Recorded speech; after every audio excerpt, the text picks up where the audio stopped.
Hey guys, welcome back to the new videos of Coding Pie. We are on mission to complete 50 plus AI project. Today I am going to show you that how you can build horoscope web application that predict your destiny. This is project 11 out of 50 plus AI project and we want you to be the part of this journey. So if you were new to our YouTube channel, then please hit like and subscribe button. So at first what we need to do, we just install all the required libraries which include Gradio, Request and BeautifulSoup. And as you can see, in my case it is already installed, so it says requirement already satisfied.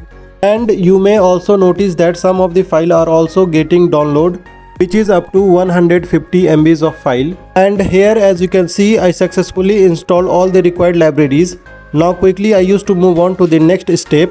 Here I used to import Gradio as GR for creating user interface for Horoscope web application. Next I import request module, which is used to send HTTP request to fetch horoscope data from a website. Next I used to import BeautifulSoup from BS4. This will be used to parse the HTML content and help us to extract horoscope text. And at last I used to import date time from date time. This will convert and process the date and used to determine Zodiac Sign from date of birth. Now after running this code, quickly I used to move on to the next step where I defined Zodiac Sign mapping. And here as you can see, first I used to define a variable called Zodiac underscore mapping. Then inside a dictionary, I used to map each Zodiac sign with a unique number. This step is quite necessary because website uses number instead of names. Next I used to define a function to get Zodiac sign from date of birth. And here as you can see, with the usage of def keyword, I used to define a function named as get underscore Zodiac underscore sign, where I used to pass one parameter, that is date of birth. Next, with the usage of dob.month and dob.day, this line of code gives month and day. Now quickly I used to store it to their corresponding variable, that is month and day. Next I used to define a variable called Zodiac underscore date. This will contain list of month and day boundaries for each sign. Next, with the usage of for loop through Zodiac underscore date variable. With the usage of conditional statement, I used to compare date to determine Zodiac sign. Now quickly I move on to the next step where I define a function to fetch horoscope. And here as you can see, I used to define a function called fetch underscore horoscope with two parameters, that is dob underscore string and day. Next, inside the try and accept block, the usage of datetime dot strip time function, I used to pass dob underscore str and I used to define its format. This line of code validate and convert it into datetime object. Then I store it to dob variable. Then in accept block, I used to define the type of error, which is value error. Unfortunately, if any error will occur, then it will throw a message which I used to define along with return statement. Next, in order to get Zodiac sign corresponding to their date of birth, this I used to call a function, that is get underscore Zodiac underscore sign, where I used to pass dob. Then store it to the Zodiac underscore sign variable. Then this variable is going to be passed on top of Zodiac underscore mapping as index in order to get corresponding number. This number is going to be stored in sign underscore number. Next I used to construct the URL for horoscope.com. The usage of f-string formatting, then store it to their corresponding variable, that is URL.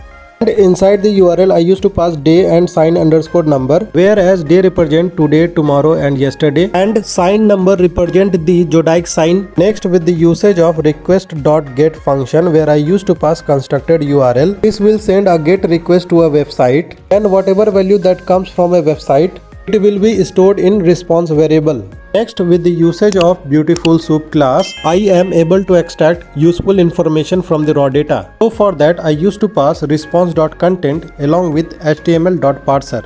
Then whatever data that comes after it, it will be stored in soup variable. Next, in order to get a particular horoscope text from a page, this is done with the usage of soup.find function, where I pass div and define their class, which is main-horoscope, and then finally I used to store it to the horoscope underscore text variable. Next, with the usage of if conditional statement along with horoscope underscore text, this will prevent error if a website changes its structure. This will ensure that code doesn't break if content is not available on a website. Next, finally, in return statement, I used to formatted the response, which is quite easy to understand. One thing you noticed over here, that horoscope underscore text.p.text, this line of code is used to extract horoscope text from the scrapped HTML. And in next return statement, I used to leave a message if content is not available. Quickly I used to move on to the last step where I use Gradio for creating user interface. Now here, as you can see, first I used to define a variable called iFace. Then with the usage of Gradio, I used to call interface class, and inside that first I define a variable called fn. Then I used to call fetch underscore horoscope function. Next I used to define a variable called input. Then inside the list I used to pass gr.textbox and gr.radio, where labels and placeholders are included. This line of code generates a text box with three options like yesterday, today and tomorrow.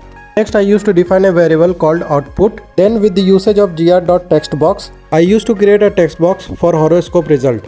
Next I used to mention title, that is daily horoscope. And finally with the usage of iface.launch function, I used to deploy the code on Gradio. And here one thing you notice that share is equal to true. This makes that URL is publicly accessible. Now finally, as soon as I run the code, I will get the public URL, and after clicking on it, I will redirect to the public user interface. And here as you can see the entire UI, which consists title and two text boxes. One is for input and one is for output. And below the text box there is a filter, and next onward there is two buttons, that is clear and submit. Now quickly I used to fill the details inside the input text box and click on submit button. We will get the result in horoscope text box, and whenever you jump over the filter, it will reflect horoscope accordingly. So this is how you can build horoscope web application with the usage of web scraping. I hope this video is informative. Please do like, share and subscribe for more upcoming projects.